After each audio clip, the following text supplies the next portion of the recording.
ಭಾವನೆಗಳು ಅಂತ. ಅಚ್ಚ ಕನ್ನಡದಲ್ಲಿ ಹೇಳೋದಾದರೆ ಎಮೋಷನ್ಸ್. ಈ ಎಮೋಷನ್ಸ್ ನಿಮ್ಮ ತುಂಬ ಎಮೋಷನ್ಸ್ ನೋಡಿದರೆ ನಿಮ್ಮ ಸಿಟ್ಟು ಬರುತ್ತೆ, ಅಥವಾ ಕೆಲವರಿಗೆ ದುಃಖ ಆಗುತ್ತೆ, ಕೆಲವರಿಗೆ ನೋವು ಆಗುತ್ತೆ, ನಲಿವಾಗುತ್ತೆ. ಈ ಎಮೋಷನ್ಸ್, ಬೇರೆ ಬೇರೆ ಎಮೋಷನ್ಸನ್ನು ನಾವು ಬೇರೆ ಬೇರೆ ರೀತಿ ವ್ಯಕ್ತಪಡಿಸ್ತೀವಿ. ಸಿಟ್ಟಾದಾಗ ಒಂಥರ ಮೈಯೆಲ್ಲ ಸಿಟ್ಟು ಬರುತ್ತೆ, ಒಂಥರ ಬ್ಲಡ್ ಪ್ರೆಷರ್ ಜಾಸ್ತಿ ಆಗುತ್ತೆ. ಮತ್ತು ಖುಷಿ ಆದಾಗ ಬಿ ಪಿ ಡೌನ್ ಆಗುತ್ತೆ, ಸ್ವಲ್ಪ ಮೈಯೆಲ್ಲ ರಿಲ್ಯಾಕ್ಸ್ ಆಗುತ್ತೆ. ಸೊ ಈ ಎಮೋಷನ್ಸ್ಗಳ ಬಗ್ಗೆ ಒಂದು ನಿಮ್ಮ ಜೊತೆ ಒಂದು ಚರ್ಚೆ ಮಾಡ್ತೇವೆ. ಅದಾದಮೇಲೆ ಈ ಎಮೋಷನ್ಸನ್ನು ನಮ್ಮ ಕನ್ನಡ ಸಿನಿಮಾಗಳಲ್ಲಿ ಯಾವ ರೀತಿ ತೋರಿಸ್ತಾರೆ ಅಂತ ಹೇಳ್ಬಿಟ್ಟು ಒಂದು ಡೆಮಾನ್ಸ್ಟ್ರೇಷನ್ ಕೊಡ್ತಾರೆ. ಈ ಎಮೋಷನ್ಸ್ಗಳ ಬಗ್ಗೆ ಸ್ವಲ್ಪ ರಿಸರ್ಚ್ ಮಾಡಿದಂಥ ನಮ್ಮ ಕೊಲಿಗ್ ಒಬ್ರು ಇದ್ದಾರೆ, ಅವ್ರನ್ನ ನನ್ನ ಸ್ಟೇಜ್ ಮೇಲೆ ಕರಿತಾ ಇದ್ದಾನೆ. ಬರ್ರಿ, ಹೇಳಿದ್ದೀನಿ ಅವರಿಗೆ ನೆನ್ನೆ ಹೇಳಿದೆ ನಾನು ಎಮೋಷನ್ಸ್ ಬಗ್ಗೆ ನೀಟಾಗಿ ಓದ್ಕೊಂಬನ್ನಿ ಅಂತೇಳಿ. ಚಪ್ಪಾಳೆ ಹೊಡಿ ಸರ್. ಶ್ಯಾಮ್ ಅವರು ಮೊನ್ನೆ ಫೋನ್ ಮಾಡಿಬಿಟ್ಟು ಮೇಡಮ್ ಸ್ವಲ್ಪ ಎಮೋಷನ್ಸ್ ಬಗ್ಗೆ ನಮ್ಮ ಕನ್ನಡ ಶ್ರೀಗಂಧ ಬಂದು ದಯವಿಟ್ಟು ಸ್ವಲ್ಪ ಎಲ್ಲ ಭಾವನೆಗಳ ಬಗ್ಗೆ ಸ್ವಲ್ಪ ಚರ್ಚೆ ಮಾಡ್ಬೇಕಂತ. ಸರಿ, ನನಗೂ ಸಿಕ್ಕಿದೆ ಚಾನ್ಸ್ ಅಂತ ಒಂದು ನಮ್ಮ ಮೇಡಮ್ ಕಾಂತ ಮೇಡಮ್ ಅವರು ಯಾವಾಗ ಎಷ್ಟು ಪ್ರಿಪೇರ್ ಆಗ್ತಾರೆ ಅಂದರೆ ನಾನು 10-20 ಪೇಜ್ ಕರ್ಕೊಂಡೇನೋ ಬಂದಿದ್ದೆ. ಹೌದಾ? ಅವರು ಸಿಕ್ಕಾಪಟ್ಟೆ ಅಲ್ಲಾಡ್ತಾರೆ, ಅವರು ಅದಕ್ಕೆ ಆಗಲ್ಲ. ಸ್ಟೇಟ್ ಇಟ್ಕೋಬೇಕು ಮೇಡಮ್ ಆಗ. ಆದರೆ ಶ್ಯಾಮ್ ಹೇಳೋದು ಇಲ್ಲ ಮೇಡಮ್, ನಿಮ್ಗೆ ಬರೀ 2 ನಿಮಿಷ ಕೊಡೋದು, 2 ನಿಮಿಷದಲ್ಲಿ ಹೇಳಿ ಮುಗಿಸಿದ್ದ. ಸೊ ಹೇಳಿ ಮೇಡಮ್, ಏನು ಎಮೋಷನ್ಸ್ ಅಥವಾ ಭಾವನೆ ಅಂತ ಹೇಳಿದ್ರೆ ಏನು ಡೆಫಿನೇಷನ್ ಕೊಡ್ತೀರಾ ಸ್ವಲ್ಪ? ಭಾವನೆಗಳು ಅಂದರೆ ನಮ್ಮ body is the state of mind. ನಮ್ಮ ಮನಸ್ಸಲ್ಲಿ ನಾವು ಮನಸ್ಸಿಂದ ಈ ನಡೆಯುವಂಥ ಭಾವನೆಗಳೆಲ್ಲ ಹೇಗೆ ನಮ್ಮ ಭಾಷೆಯ ಮೂಲಕ ಆಗಿರ್ಬೋದು, ಅಥವಾ ನಮ್ಮ ಭಾವನೆ ಇರ್ಬೋದು, ಬಾಡಿ ಲ್ಯಾಂಗ್ವೇಜ್ ಅದರಿಂದ ಹೇಗೆ ತೋರಿಸ್ತೀವಿ ಅಂತ ಅದೆಲ್ಲ ಭಾವನೆಗಳು ಅಂತ ಹೇಳ್ತಾರೆ. ಸಂತೋಷ ಇರ್ಬೋದು, ದುಃಖ ಇರ್ಬೋದು, ವಾತ್ಸಲ್ಯ ಇರ್ಬೋದು, ನಿರಾಶೆ ಎಲ್ಲ ಇರ್ಬೋದು. ಅವ್ರಿಗೆ ಹೇಳಿದ ನಾನು ನೀಟಾಗೆಲ್ಲ ಓದ್ಕೊಂಬಂದ್ಬಿಡಿ ಅಂತೇಳಿ, ಬಟ್ ಅವರು ಕಾಪಿ ಚೀಟಿಯಿಂದ ಯಾವ ಪರೀಕ್ಷೆನೂ ಪಾಸ್ ಆಗಿಲ್ಲ. ಸೊ ಚೀಟಿ ತಗೊಂಡು ಸರ್. ಓಕೆ, ಬನ್ನಿ ಇನ್ನು ಸಿಕ್ಕಾಪಟ್ಟೆ ಇದೆ ರೀ, ನೀವು ಒಳ್ಳೆ. ಹಾಂ, ಓಕೆ. ನಾವೀಗ ಭಾವನೆಗಳಲ್ಲೂ ಒಂಥರ ಏನದು ಸಿವಿಯರಿಟಿ ಇರುತ್ತೆ. ಒಂದು ಸ್ವಲ್ಪ ಶಾರ್ಟ್ ಟೈಮು, ಮತ್ತು ಇನ್ನೊಂದು ಕೆಲವು ಭಾವನೆಗಳು ಸ್ವಲ್ಪ ಜಾಸ್ತಿ ಹೊತ್ತಿರುತ್ತೆ, ಕೆಲವು ಭಾವನೆಗಳು ತಿಂಗಳುಗಟ್ಟಲೆ ಅದೇ ಸೇಮ್ ಭಾವನೆ ಇರುತ್ತೆ. ಈಗ ಫಾರ್ ಎಕ್ಸಾಂಪಲ್ ಏನೋ ಒಂದು ಖುಷಿ ಆಗಿಬಿಡುತ್ತೆ, ಒಂದು ಮೇಬಿ ಒಂದು ಕಪಲ್ ಆಫ್ ಮಿನಿಟ್ಸು, ಅಥವಾ ಯಾರಾದರೂ ಒಬ್ಬರು ಬೈದ್ಬಿಟ್ರೆ ಒಂದು 2 ದಿವಸ ತನಕ ಒಂಥರ ತಲೆ ಸಿಟ್ಟಾಗಿರುತ್ತೆ. ಸಿಕ್ಕಾಪಟ್ಟೆ ಏನೋ ಒಂದು ಮಾಡ್ತಾರೆ, ನಿರಾಶೆ ಆಗಿರುತ್ತೆ, ಅದು ತಿಂಗಳುಗಟ್ಟಲೆ ಇರುತ್ತೆ. ಸೊ ಈ ಇಂಟೆನ್ಸಿಟಿ ಮೇಲೆ ನಾವು ಕಾರ್ಯಕ್ರಮ ನಡೆಸ್ಕೊಳ್ತೇವೆ. ಈಗ ನಮ್ಮದು ಮೊದಲನೇ ಭಾವನೆ ಅಂತ ಹೇಳಿದ್ರೆ ವಾತ್ಸಲ್ಯ. ಇದು ತುಂಬ ಶಾರ್ಟ್ ಲೀವ್ಡು. ಈ ವಾತ್ಸಲ್ಯದ ಬಗ್ಗೆ ಏನಾದ್ರು ಹೇಳ್ತೀರೇನ್ರಿ? ವಾತ್ಸಲ್ಯ ಅಂದರೆ ಯಾವಾಗಲೂ ನೆನಪಾಗೋದು ಅಮ್ಮ. ಅದು ಅಮ್ಮ ವಾತ್ಸಲ್ಯವೇ ಯಾವಾಗಲೂ ಮೋರ್ ಪವರ್ಫುಲ್. ಅದಲ್ಲದೆ ಏನು ತಂದೆ ತಾಯಿ, ಈ ವಾತ್ಸಲ್ಯ ಯಾವಾಗಲೂ ಹಿರಿಯರು ಚಿಕ್ಕವ್ರ ಮೇಲೆ ತೋರಿಸೋವಂಥ ಪ್ರೀತಿ. ಸೊ ವಾತ್ಸಲ್ಯ ಮೋಸ್ಟ್ ಪ್ರಾಬ್ಲಿ ತುಂಬ ಸಂತೋಷದಿಂದ ಕಣ್ಣು ನೀರು ಮುಗಿಸ್ಕೊಂಡು ಬರುವಂಥ ವಾತ್ಸಲ್ಯ ಪ್ರೀತಿ. ಆ್ಯಕ್ಚುಲಿ ವಾತ್ಸಲ್ಯ ಅಂದರೆ ಒಂದು ರೀತಿ ಅಪೋಸಿಟ್ ಎಮೋಷನ್ ಅಂತ ಹೇಳ್ತಾರೆ. ನೀವೇನಾಗುತ್ತೆ ಸಂತೋಷ ಆದಾಗ ನಿಮಗೆ ನಗು ಬರುತ್ತೆ, ದುಃಖ ಆದಾಗ ಕಣ್ಣೀರು ಬರುತ್ತೆ. ಆದರೆ ವಾತ್ಸಲ್ಯ ಅಂತ ಹೇಳಿದ್ರೆ ಅದೊಂಥರ ಸುಖ ಆದ್ಕೊಂಡು ಕಣ್ಣೀರು ಬರುತ್ತೆ. ವಾತ್ಸಲ್ಯ ತುಂಬ ಶಾರ್ಟ್ ಲೀವ್ಡು. ಏನೋ ನೋಡಿದಾಗ ಒಂಥರ ದೊಡ್ಡವರಿಗೆ ಚಿಕ್ಕವ್ರು ನೋಡಿದಾಗ ವಾತ್ಸಲ್ಯ ಉಕ್ಕಿ ಬರುತ್ತೆ. ಅದು ಏನೋ ಒಂದು 5 ನಿಮಿಷ 10 ನಿಮಿಷ ಇರುತ್ತೆ, ಆಮೇಲೆ ಮತ್ತೆ ಹೊರಟೋಗುತ್ತೆ. ಆ ವಾತ್ಸಲ್ಯ ಒಂದು ಕನ್ನಡ ಸಿನಿಮಾಗಳಲ್ಲಿ ಯಾವ ರೀತಿ ಮಾಡ್ತಾರೆ ಅಂತ ಒಂದು ಡೆಮಾನ್ಸ್ಟ್ರೇಷನ್ ಮಾಡಿ ತೋರಿಸ್ತೀವಿ ನಾವು.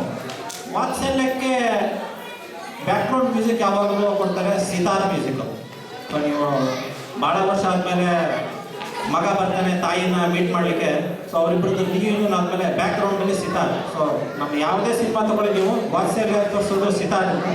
ಸೊ ಅದನ್ನು ಇವಾಗ ಡೆಮಾನ್ಸ್ಟ್ರೇಷನ್ ಮಾಡಿ ನೋಡ್ತೇವೆ. ಒಬ್ಬ ಮಗ ರೆಡಿಯಾಗಿದೆ, ನಮಗೆ ರೆಡಿ ಇದೆ ಅಂದರೆ ಮಗ. ಇನ್ನೊಬ್ಬರು ಮಗನ ಜೊತೆ ಈಗ ವಾತ್ಸಲ್ಯ ತೋರಿಸ್ಲಿಕ್ಕೆ ಒಬ್ಬರು ತಾಯಿ ಫಿಗರ್ ಬೇಕು. ತಾಯಿ ಫಿಗರ್ ಯಾರು? ನಮ್ಮ ಇಂದ್ರ ರಮೇಶ್ ಅವರ. ಬನ್ನಿ, ಚಪ್ಪಾಳೆ ಸರ್.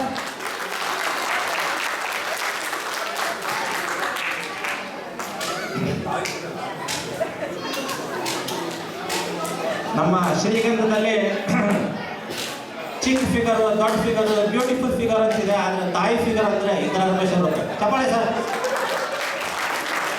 ಬನ್ನಿ ಬನ್ನಿ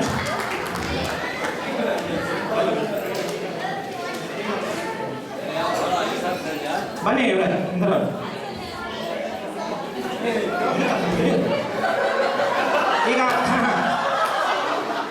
ಈಗ ನೋಡಿ ಇಂದಿರಾರವ್ರಿಗೆ ಏನಂತ ವಯಸ್ಸಾಗಿಲ್ಲ. ಬಟ್ ಇದೇನಂದ್ರೆ ಸ್ವಲ್ಪ ತೀರಾ ವಯಸ್ಸಾದಂತ ಮುದುಕಿ ತನ್ನ ಮಗನ ಮೇಲೆ ತೋರಿಸ್ತಂತ ವಾತ್ಸಲ್ಯ ತೋರಿಸ್ತಾಳೆ, ಅದ್ರ ಬಗ್ಗೆ ಇದು ಮಾಡ್ತಾರೆ. ಸೊ ಓಕೆ, ಅವ್ರಿಗೊಂದು ವೀಕ್ ಹಾಕಿ ಸ್ವಲ್ಪ ಆ ವೀಕ್ ನೀಟಾಗಿ ಕ್ಲೀನ್ ಮಾಡಿದ್ರು ಮೇಡಮ್. ಏನು ಹೇಳ್ಬಿಟ್ಟು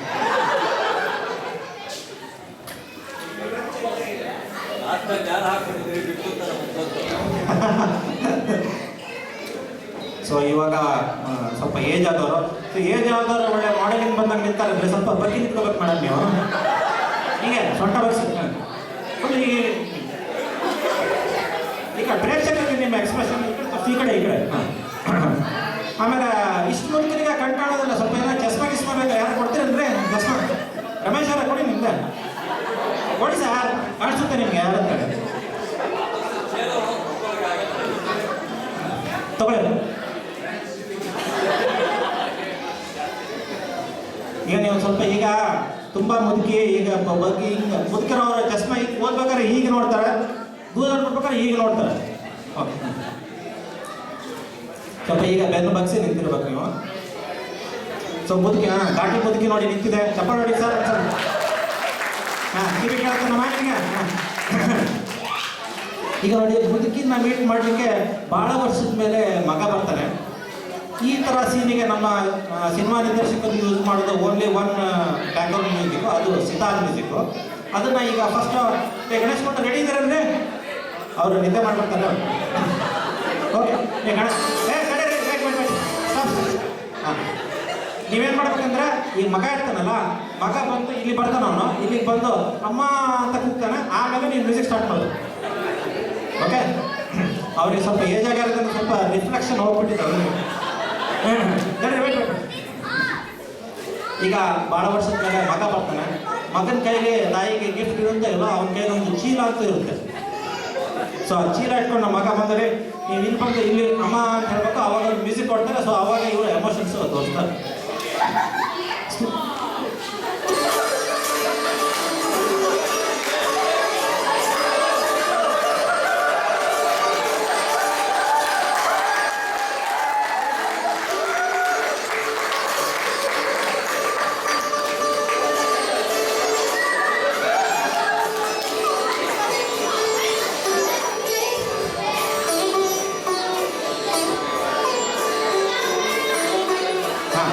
ಓಕೆ, ಎಲ್ಲ ಚಪ್ಪಾಳೆ ಹೊಡಿ ಸರ್ ಒಂದ್ಸಲ.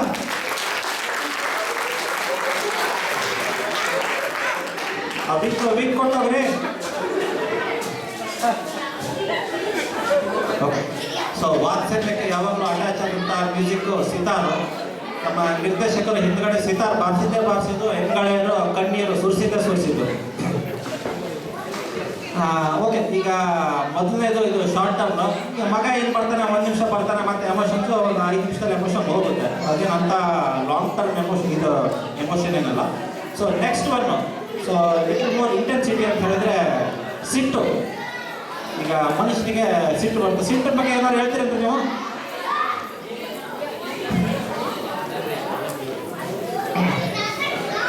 ಸಿಟ್ಟು ಬಂದರೆ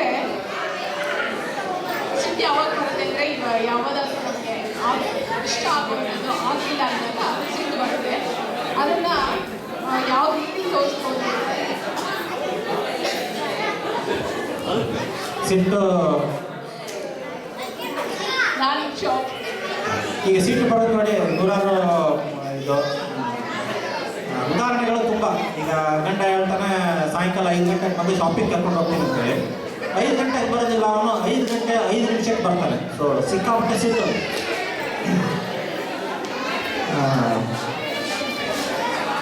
ಹೆಂಡತಿ ಗಂಡ ಮನೆಗೆ ಬರ್ತಾನೆ, ಹೆಂಡತಿ ಅಡುಗೆ ಮಾಡಿದ್ದ, ಅಡುಗೆಯಲ್ಲಿ ಉಪ್ಪು ತುಂಬ ಕಡಿಮೆ ಇರುತ್ತೆ. ಉಪ್ಪು ಕಡಿಮೆ ಅಂದರೆ ಗಂಡನಿಗೆ ಸಿಕ್ಕಾಪಟ್ಟೆ ಸಿಟ್ಟು. ಆಫೀಸಿಗೆ ಹೋಗ್ತೀರಾ, ಎಲ್ಲ ಕೊಲೀಗ್ಸು ಬಂದಿರ್ತಾರೆ, ಬಟ್ ಬ್ಯೂಟಿಫುಲ್ ಸೆಕ್ರೆಟರಿನೇ ಬಂದಿರೋದಿಲ್ಲ. ಒಂಥರ ಸಿಟ್ಟು ಅವಾಗ. ಸೊ ಈ ಸಿಟ್ಟು ಏನಾಗುತ್ತೆ, ಸಿಟ್ಟು ಬಂದಾಗ ಮನುಷ್ಯನ ರಿಯಾಕ್ಷನ್ ಬೇರೆ ಬೇರೆ ಇರುತ್ತೆ. ನೀವು ಯಾವುದೇ ಕಾಲ ತಗೊಳ್ಳಿ, ನೀವು ಪುರಾಣ ಕಾಲದಲ್ಲಿ ತಗೊಂಡ್ರೆ ನಮ್ಮ ಋಷಿಗಳದ್ದು ಏನು ಕೆಲಸ ಅಂದರೆ ಸಾವಿರಾರು ವರ್ಷ ತಪಸ್ಸು ಮಾಡೋದು, ಅವನಿಗೆ ಯಾರನ್ನ ನೋಡ್ಕೊಂಡು ಸಿಟ್ಟು ಬಂದು ಅವರಿಗೆ ಶಾಪ ಕೊಟ್ಟು ಎಲ್ಲ ತಪಸ್ಸನ್ನು ಕಳ್ಕೊಳ್ಳೋದು. ಸೊ ಈಗ ಸಿಟ್ಟು ಬಂದಾಗ ಮನುಷ್ಯ ಮಾಡೋದು ಒಂದೇ ಒಂದು ಮೇನ್ ಕೆಲಸ ಅಂತ ಹೇಳಿದ್ರೆ ಅವ್ರನ್ನ ಬೈಯೋದು. ಸೊ ಅಂದರೆ ಡೈಲಾಗ್ಸ್. ಸೊ ನಿರ್ದೇಶಕರು ಏನು ಮಾಡಿದ್ರು ಅಂತ ಹೇಳಿದ್ರೆ ಸಿಟ್ಟಿಗೆ ಬ್ಯಾಕ್ಗ್ರೌಂಡ್ ಮ್ಯೂಸಿಕ್ಕು ಆ ಟೈಪ್ ಏನಿಲ್ಲ, ಸಿಟ್ಟಿಗೆ ಅವ್ರು ಏನು ಯೂಸ್ ಮಾಡ್ಕೊಳ್ಳೋದು ಅಂದರೆ ಡೈಲಾಗ್ಸನ್ನು ಯೂಸ್ ಮಾಡ್ಬೋದು. ಸೊ ನೀವು ಎನಿ ಸಿನಿಮಾ, ಯಾವುದೇ ಸಿನಿಮಾ ತಗೊಳ್ಳಿ, ಸಿಟ್ಟು ಬಂದಾಗ ಅವನು ಯೂಸ್ ಸಮ್ ಸ್ಪೆಷಲ್ ಡೈಲಾಗ್ಸ್. ಇದಕ್ಕೆ ಒಂದು ಉತ್ತಮ ಉದಾಹರಣೆ ಅಂತ ಹೇಳಿದ್ರೆ ಕಿತ್ತೂರು ರಾಣಿ ಚೆನ್ನಮ್ಮ. ಸೊ ನಾವು ಕಿತ್ತೂರು ರಾಣಿ ಚೆನ್ನಮ್ಮನ ಸೀನನ್ನ ಕ್ರಿಯೇಟ್ ಮಾಡ್ತೇವೆ. ಆ ಸೀನಲ್ಲಿ ಏನು ಮಾಡ್ತಾರೆ ಅಂದರೆ ಬ್ರಿಟಿಷರು ಬಂದು ಚೆನ್ನಮ್ಮನಿಗೆ ಹೇಳ್ತಾರೆ, ನೋಡಮ್ಮ ನೀನು ಈಗೀಗ ನಮಗೆ ಕಪ್ಪ ಕಣ್ಣಿಗೆ ಕೊಡಬೇಕು ಅಂತ. ಆವಾಗ ಕಿತ್ತೂರು ರಾಣಿ ಚೆನ್ನಮ್ಮನಿಗೆ ಸಿಟ್ಟು ಬಂದು ಡೈಲಾಗ್ಸ್ ಹೇಳ್ತಾರೆ. ಸೊ ಅದೇ ಸೀನ್ ಇವತ್ತು. ಈ ಸೀನನ್ನ ಕ್ರಿಯೇಟ್ ಮಾಡಬೇಕು ನಮಗೆ ಒಂದಿಷ್ಟು ಈ ತ್ಯಾಕರೆ ಸಾಹೇಬ ಮತ್ತು ಒಂದು ಇನ್ನೊಬ್ಬರು ತ್ಯಾಕರೆ ಬ್ರಿಟಿಷ್ ಸೈನಿಕ ಬೇಕು. ತ್ಯಾಕರೆ ಸಾಹೇಬ ಯಾರೋ ವೈಟ್ ಬಂದಿದ್ದೀರೇನಪ್ಪ, ಫ್ರಾಂಕ್, ಓ ಫ್ರಾಂಕ್ ರೆಡಿ, ಆಲ್ರೆಡಿ ರೆಡಿ, ಚಪ್ಪಾಳೆ ಹೊಡಿ ಸರ್.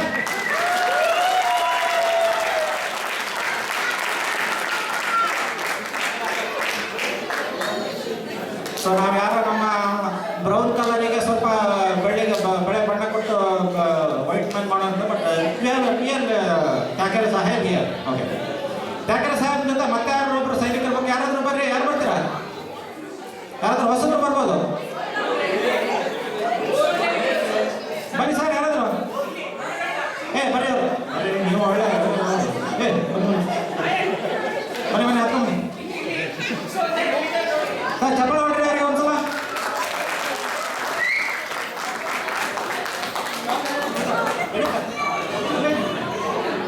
ಅಲ್ಲ ಇಲ್ಲೇ ಅವರದೆಲ್ಲ ನಮ್ಮ ಇಲ್ಲೇ ಬಂದಿದ್ದು ಬನ್ನಿ. ಹಾಂ ಹಾಕಿಲ್ಲ ಬಂದ.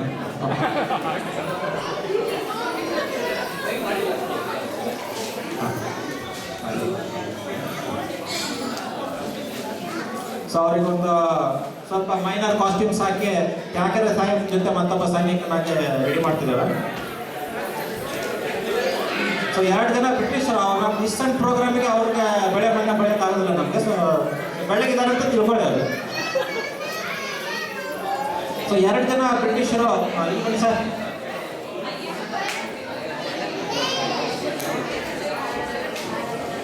ಇದೇನಂದ್ರೆ ಡೈಲಾಗ್ ಓರಿಯೆಂಟೆಡ್ ಇದು ತುಂಬಾ ಇದು ಮಾಡೋಕ್ಕಾಗೋದು. ಸೊ ಸಿಟ್ಟನ್ನ ನಿರ್ದೇಶಕರು ಯಾವಾಗಲೂ ಡೈಲಾಗ್ ಮೂಲಕ ತೋರಿಸ್ತಾರೆ ಅಂತ ಹೇಳ್ಬಿಟ್ಟು ನಿದರ್ಶನ ಮಾಡ್ಕೊಳ್ತೇವೆ. ಹೌದಾ? ಹಾಂ ನೀವಿಬ್ಬರು ಆ ಕಡೆ ಹೋಗ್ಬಿಡಿ ಸರ್. ಓಕೆ, ಆ ಕಡೆ ಹೋಗ್ಬಿಡಿ. ಹಾಂ, ಸೊ ಇವಾಗ ಏನು ಮಾಡ್ತಾರೆ ಅಂದರೆ ಅವರು first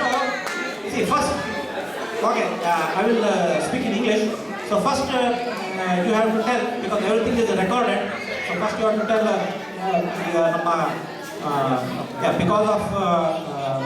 because of something you have to pay tax. So that's in Kannada. You have to just lip sync. Okay. So then next 5 minutes Kittur Rani Chennamma will blast you with her dialogues. ಅವರು ಕಿತ್ತೂರು ರಾಣಿ ಚೆನ್ನಮ್ಮ ಅವರು ಮನೆಯಲ್ಲಿ ಗಂಡನಿಗೆ ಸಿಕ್ಕಾಪಟ್ಟೆ ಜಗಳ ಮಾಡಿದ್ದೀವಿ ಅವರಿಗೆ practice ಅಂತ. Okay, ಬೈಗಳನ್ನು ಯಾವಾಗಲೂ ಡೈಲಾಗ್ ಮೂಲಕ ತೋರಿಸ್ತೀವಿ ಅಂತ ಹೇಳ್ಬಿಟ್ಟು ಒಂದು ನಿದರ್ಶನ ಕೊಡಲಿಕ್ಕೆ ರೆಡಿಯಾಗಿದ್ದಾವೆ. ಗಣೇಶ್ ಭಟ್ಟ ನೀವು ರೆಡಿಯಾಗಿದ್ದೀರಾ?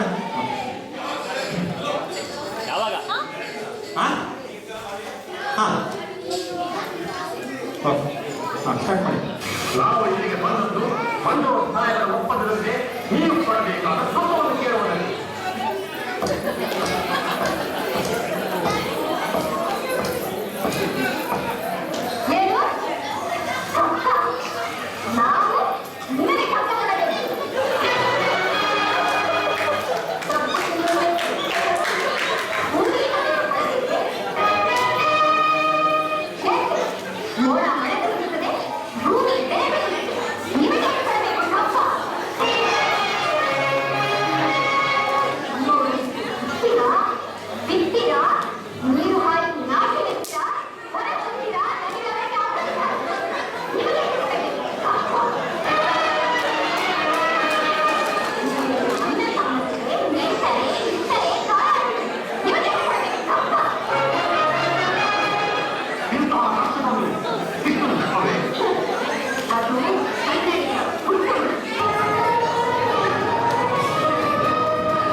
ಮತ್ತು ಯಾರೋ ಸ್ನೇಹಿತರು ಅವ್ರ ಬಗ್ಗೆ ತುಂಬ ಧನ್ಯವಾದಗಳು. ಸೊ ಇದರಿಂದ ತೋರಿಸಿದಷ್ಟೇ ಈ ವಾತ್ಸಲ್ಯಕ್ಕೆ ಯಾವಾಗಲೂ ಬ್ಯಾಕ್ಗ್ರೌಂಡ್ ಮ್ಯೂಸಿಕ್ಕು ಸಿತಾರೋ, ಅದೇ ರೀತಿ ಸಿಟ್ಟಿಗೆ ಬ್ಯಾಕ್ಗ್ರೌಂಡ್ ಮ್ಯೂಸಿಕ್ ಇಲ್ಲ, ಸಿಟ್ಟನ್ನ ಯಾವಾಗಲೂ ತೋರಿಸೋದು ಡೈಲಾಗ್ ಮೂಲಕ.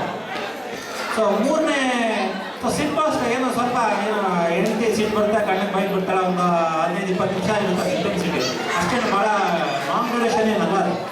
ಸೊ ನೆಕ್ಸ್ಟ್ ಒನ್ ಇದಕ್ಕಿಂತ ಸ್ವಲ್ಪ ಮೋರ್ ಇಂಟೆನ್ಸಿಟಿ ಇದ್ದದ್ದು ಯಾವುದು ಅಂತ ಹೇಳಿದ್ರೆ ಸುಖ ಮತ್ತು ದುಃಖ. ಇದಕ್ಕೆ ಏನಾರು ಹೇಳ್ತಿರೋದು ನೀವು?